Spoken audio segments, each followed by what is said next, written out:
Perfect tenses in English are all about actions related to time in a way that's a bit different from the usual past, present, and future tenses. Are you well versed in all the perfect tenses? Hello everyone, this is Sarah. Welcome back to the WhyKnot Academy. This week, I've got a request to do a video about perfect tenses in the English grammar. Tenses have been one major area that my students used to struggle a lot on, especially the perfect tenses and not to mention the perfect continuous. Today's video, it's all about the perfect tenses. Here's our friend Alex, and I'll use him to do the demonstration in context. Let me first and foremost stress that perfect tenses aren't just about things we do over and over. They're special because they connect actions to time in a unique way. Let's dive in.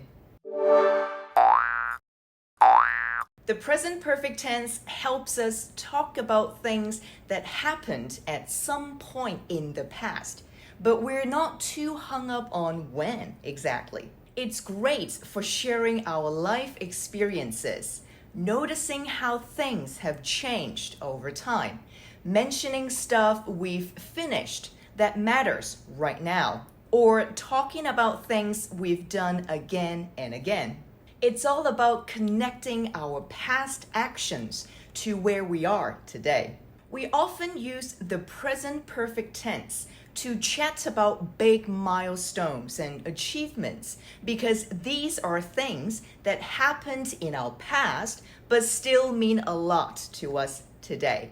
It's like saying, hey, look at all this cool stuff I've done, without needing to pin down exactly when.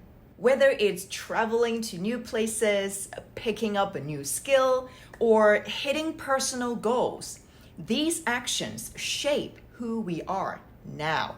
They're not just one-off events. They're part of our ongoing story, influencing our current choices, opportunities, and how we see the world.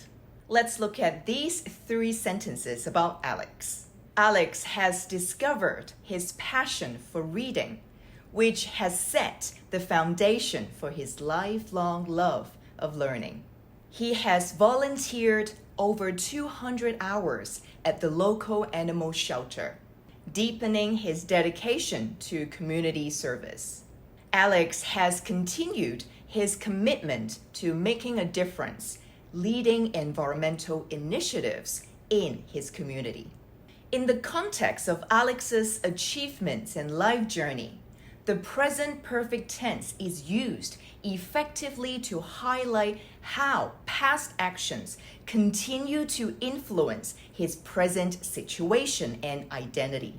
The use of has discovered and has set emphasizes that Alex's discovery and impact it made are not confined to a specific moment in the past. Instead, these actions have a lasting effect that continues to influence his love for learning up to the present.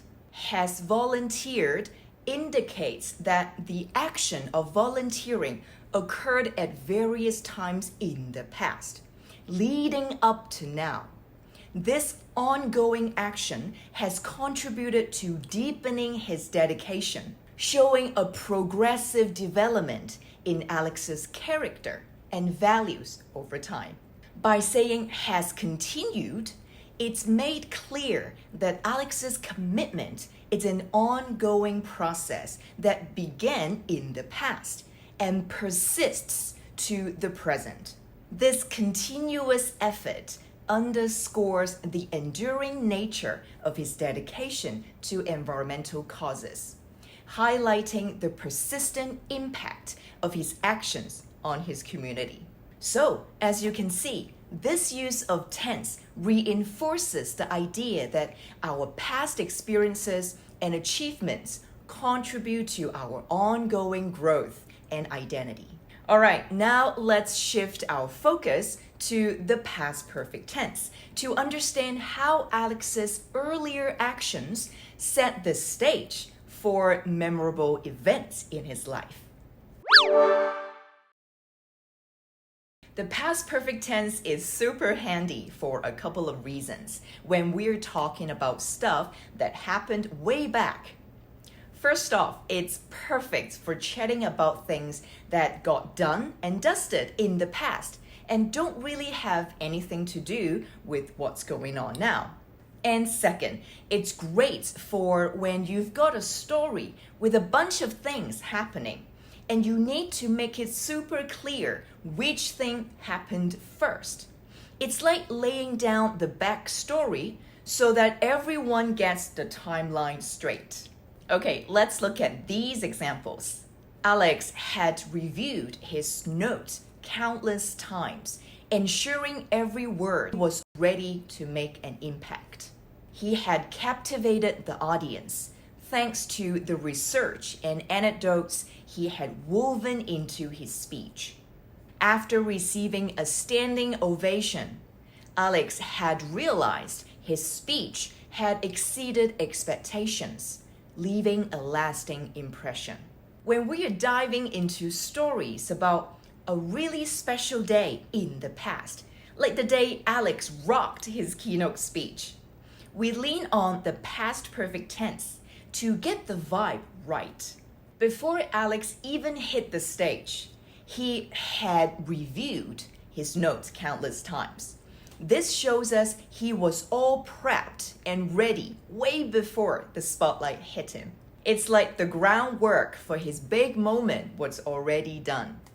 And because he had captivated the audience, thanks to all the cool research and stories he had woven into his speech, we get all this stuff happened before the crowd even started clapping. Finally, getting a standing ovation made Alex realize his speech had exceeded expectations. A moment of awe that came after all his hard work. The past perfect tense is perfect here because it sets up the background and letting us know all these important bits were wrapped up and had their time to shine before the main event, making it clear they're part of a past chapter that's done and dusted. Before I dive into the last tense, I'd really appreciate it if you could hit the like button if you found this lesson useful so far. It really helps my channel a lot. Thanks in advance for your support. Now let's move on to our final tense. The future perfect tense, it's like our time machine for talking about stuff we will have wrapped up in the future. It is for when we're planning or predicting and want to say that something will be completed by a certain point down the line. We use it to give our future achievements a bit of a spotlight, marking our confidence that we'll hit our goals by the time those key moments roll around. Look at the following 3 sentences about Alex's upcoming project. By the end of the month, Alex will have finalized the project plan, ensuring every detail is accounted for and every team member will have known their responsibilities. By the project's midpoint, he will have completed the initial phases, including the research and development stages, setting a solid foundation for the subsequent steps. By the project deadline, Alex will have successfully implemented the solution, not only meeting the project's goals, but also exceeding stakeholder expectations. So, when we talk about Alex's project, the future perfect tense helps us peek into the future milestones. Like Alex will have finalized the project plan. We're betting that all the planning will be done by then, with every team member clued in on their part. Moving to he will have completed the initial phases. It's like saying the groundwork will be solidly laid out, ready for the next leaps. And by the big finale, Alex will have successfully implemented the solution. We're already cheering for the win, knowing the goals aren't just met, they have knocked it out of the park. The future perfect tense lets us paint a picture of success before it even happens, showing confidence in what's to come.